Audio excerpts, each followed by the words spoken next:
नमस्कार and welcome you to world affairs. मैं हूं प्रशांत धवन। नाउ आपने सोचा होगा कि इंडिया का जो स्टांस है, इंडिया ने इतनी बार क्लियर कर दिया है कि अब कोई देश आकर भारत से ये नहीं पूछेगा कि रशिया के अगेंस्ट कुछ स्टेटमेंट दो या फिर रशिया पे कुछ एक्शन लो, मगर पोलैंड की अभी भी उम्मीदें हैं कि इंडिया कुछ ना कुछ एक्शन लेगा, एक क्रिटिकल स्टांस लेगा against Russia. Actually Poland literally ये चाहता है कि इंडिया और बाकी सब कंट्रीज मिलकर G20 से रशिया को बाहर निकाल दे, क्योंकि रशिया आज के समय काफी बॉम्बिंग कर रहा है इनोसेंट सिविलियंस की इन यूक्रेन। ये यहाँ पर कहना था पोलैंड के विदेश मंत्री का, जो भारत के दौरे पे आए हैं। और ऐसा नहीं है कि ये रैंडमली ऐसे ही भारत के दौरे में आ गए। आपको पता होगा कि हर साल में भारत में होता है रायसीना डायलॉग। यहाँ पर दुनिया भर के जो वर्ल्ड लीडर्स हैं, विदेश मंत्री हैं, ये आते हैं और इंटरनेशनल रिलेशन सहित बहुत से टॉपिक्स पर चर्चा होती है, वार्तालाप होती है। और इस बार का जो रायसीना डायलॉग है 2022 का, इसको इनॉग्रेट करेंगे हमारे देश के पीएम और यूरोपियन यूनियन की प्रेसिडेंट उर्सुला वॉन। इनके अलावा कई और जो यूरोपीय देश है उनके विदेश मंत्री भी आएंगे रायसीना डायलॉग में। यहाँ पर आप देख पाओगे Lithuania, Norway, Sweden, Slovenia, Armenia, इन सब कंट्रीज के विदेश मंत्री भारत में आएंगे। और जो पोलैंड के विदेश मंत्री हैं राव साहब, ये भी आज के समय इंडिया में हैं। नाउ पोलैंड रशिया से इतनी नफरत आज के समय क्यों कर रहा है? बीच में पोलैंड थोड़ा सा डर सा गया था, मगर अब पोलैंड बढ़ चढ़ के सामने आया है। इन्होंने पूरा एक कैंपेन स्टार्ट कर दिया रशिया के अगेंस्ट। जानेंगे इसके बारे में, बहुत कुछ आपको जानने को मिलेगा। मगर आगे बढ़ने से पहले आपसे क्वेश्चन पूछूंगा। क्वेश्चन ये है कि Stockholm international peace research institute के हिसाब से दुनिया में थर्ड हाईएस्ट डिफेंस स्पेंडर कौन सा देश है? नंबर 1 पे तो यूएसए है, नंबर 2 पे चाइना है, नंबर 3 पे कौन सा कंट्री आपको मिलेगा? इंडिया, इजराइल, फ्रांस या फिर यूके?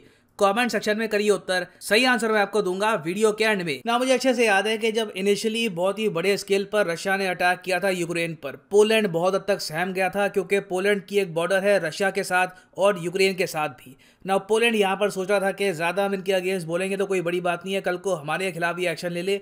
मगर जब यूक्रेन ने फाइट बैक करी है, नॉर्दर्न एरिया से रशिया को खदेड़ दिया, और अब तो ज़ेलेंस्की ये भी कह रहे हैं कि ऑल टुगेदर रशिया पे ये लोग काउंटर अटैक करेंगे। ये देखकर पोलैंड के हौसले भी बुलंद हुए हैं। इसलिए पोलैंड ने रिसेंटली एक कैंपेन लॉन्च करने का सोचा है। कैंपेन का नाम होगा स्टॉप रशिया नाउ कैंपेन। इसके अंडर पोलैंड इंटरनेशनल जो भी फोरम है, जो भी ग्रुप्स हैं, वहां से रशिया को निकालने की कोशिश करेगा। इंडिया, चाइना, बाकी वेरियस और जो कंट्रीज हैं जो काफी हद तक न्यूट्रल है यूक्रेन वॉर में, उनको कहेगा कि प्लीज आप रशिया के अगेंस्ट एक्शन लीजिए, रशिया के खिलाफ बोलिए। और ये एक प्रॉपर सरकारी कैंपेन है पोलैंड का, स्टॉप रशिया नाउ कैंपेन। और ऐसा नहीं है कि पोलैंड बस बोलेगा, कुछ ग्राउंड पे करेगा, नहीं।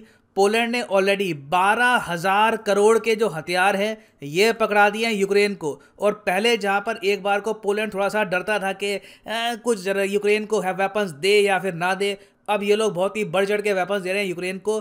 और रिसेंटली ये भी देखा गया कि कई जो बच्चे यूक्रेन में अब अनाथ हो चुके हैं, उनके पेरेंट्स मारे गए रशियन बॉम्बिंग में। पोलैंड अब क्या कर रहा है कि उनको अपने देश में बुलाकर कॉन्सर्ट्स करवा रहा है, लोगों के सामने उनको प्रेजेंट कर रहा है। ऑलमोस्ट आप कह लीजिए यूक्रेन के लोगों का जो मनोबल है ये बढ़ा रहा है। अब फॉर एग्जांपल यहाँ पे जो ये वीडियो है ये देखिए। ये वीडियो कुछ हफ्ते पहले पूरी दुनिया में काफी वायरल हो गई थी। ये यूक्रेन में एक लड़की है, पेरेंट्स मोस्ट प्रॉब्ली इसके मारे गए हैं रशियन बॉम्बिंग में।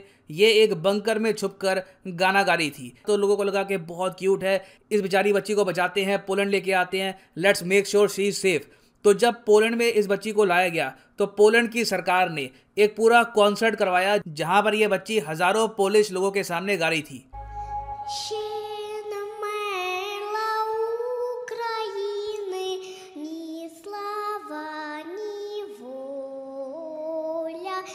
और ये सब आप कह लीजिए पोलैंड का जो स्टॉप रशिया नाउ कैंपेन है उसी का ही पार्ट है। ये दुनिया में एक मैसेज सेंड कर रहे हैं कि देखिए ये है वो बच्चे, ये है वो आम नागरिक जिनकी जिंदगी व्लादिमीर पुतिन ने उजाड़ दी है, और अब टाइम आ चुका है यूक्रेन को सपोर्ट करने का और रशिया को पीछे धकेलने का। ना पर्सनली आप मुझसे पूछें तो ये जो पॉलिसी शिफ्ट है पोलैंड का काफी फनी है।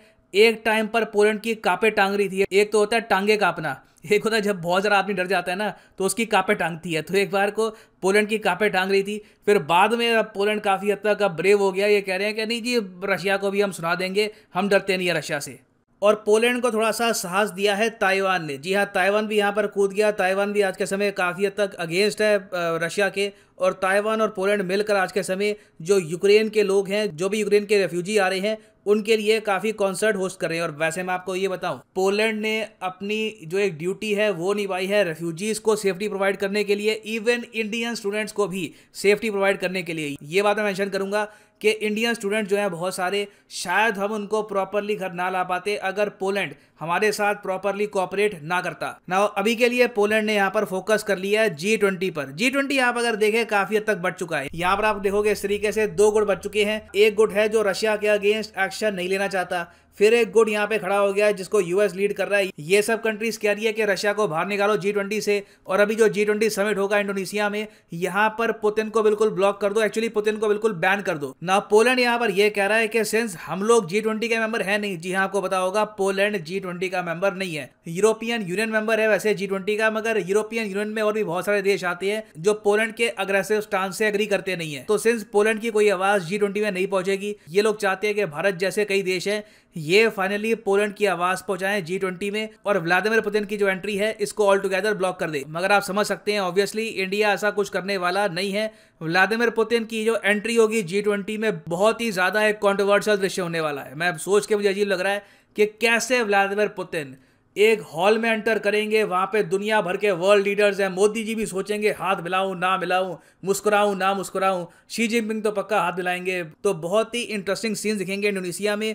पोलैंड अभी के लिए आप कह लीजिए जो ऑलरेडी इंडिया पे प्रेशर बन चुका है उसको और इंक्रीज करने की कोशिश कर रहा है। ये लोग चाहते हैं कि कहीं तो इंडिया सुन ले, कहीं तो एक बार को आकर इंडिया रशिया के अगेंस्ट कुछ स्टेटमेंट दे दे। मगर पर्सनली मैं यहाँ पर यह भी कहूंगा, पोलैंड का जो ये प्रपोजल है कि रशिया को हर जगह से बाहर निकाल दो, G20 से बाहर निकाल दो, कोई और जो ग्रुप है वहां से बाहर निकाल दो, ये डेट्रीमेंटल भी हो सकता है। क्योंकि अंत में इन सब कंट्रीज को सोचना होगा कि क्या आपको शांति चाहिए या फिर आप चाहते हैं कि जिन लोगों से शांति करवानी है, जिन लोगों से शांति समझौता करवाना है, उनसे बातचीत ही आपकी टूट जाए। मेरे हिसाब से तो G20 एक बहुत ही अच्छा मंच है जहां पर व्लादिमीर पुतिन के साथ सारे जो वर्ल्ड लीडर्स हैं ये बैठ के बात कर सकते हैं कि देखिए हम क्या करें कि आपको लगे कि अब जो ऑपरेशंस है यूक्रेन में ये रोकने चाहिए, आपको क्या एश्योरेंसेस चाहिए, क्या आप यहाँ पर करना चाहते हैं। कई जो देश हैं यहाँ पर, इंडिया जैसे, इवन सऊदी अरेबिया है यहाँ पर, कई यूरोपियाई देश हैं, हम लोग मीडिएटर बन सकते हैं यहाँ पे। तो ये एक बहुत अच्छा मौका है ये कॉन्फ्लिक्ट सुलझाने का।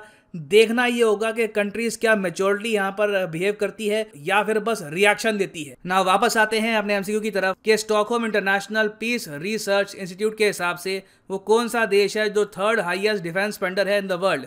तो सही उत्तर इसका है इंडिया। यहाँ पर आप देख पाओगे नंबर 1 पे यूएसए 801 बिलियन यूएस डॉलर्स, फिर चाइना आपको दिखेगा 293 बिलियन डॉलर्स, और फिर इंडिया आपको दिखेगा विद 76.6 बिलियन यूएस डॉलर्स, और फिर नंबर 4 पे ब्रिटेन, नंबर 5 पे अब पहुंच चुका है रशिया। और सुनो, कई महीनों के बाद फाइनली 20% का जो डिस्काउंट है अनअकैडमी का ये लौट चुका है। जी हाँ, सारे जो कोर्स हैं अनअकैडमी के, चाहे यूपीएससी हो, एसएससी हो, 10% नहीं, सीधा फ्लैट 20% का आपको डिस्काउंट मिलेगा आने वाले 2 दिन तक। It is a very special offer. नीचे जाओ कमेंट सेक्शन में, अगर आपको यूपीएससी का कोर्स परचेज करना है क्लिक करो यूपीएससी पर, और आप देखेंगे यूजुअली जितने प्राइसेस कम होते हैं उससे ज्यादा बड़ा प्राइस फॉल आपको मिलेगा। उसके अलावा आपको फ्री प्रीलिम्स प्रैक्टिस बुकलेट्स भी मिलेंगी on 1 year and above subscription. तो अगर आप मान लीजिए यहाँ पर परचेज करते हैं 18 या फिर 24 या फिर 36 महीने का कोर्स, तो सीधा आपको यहाँ पर फ्री प्रीलिम्स बुकलेट भी मिलेगी। और वैसे यूजुअली जब यहाँ पे आप कोड डालते रहे PG10 तो प्राइसेस 10% कम होते रहे, मगर अब ये प्राइसेस सीधा कम होंगे 20% for the next 2 days। So use the code PG10 and save your hard earned money. सो इसी नोट के साथ ये है वीडियो का अंत। Thank you for listening and as always God bless you all.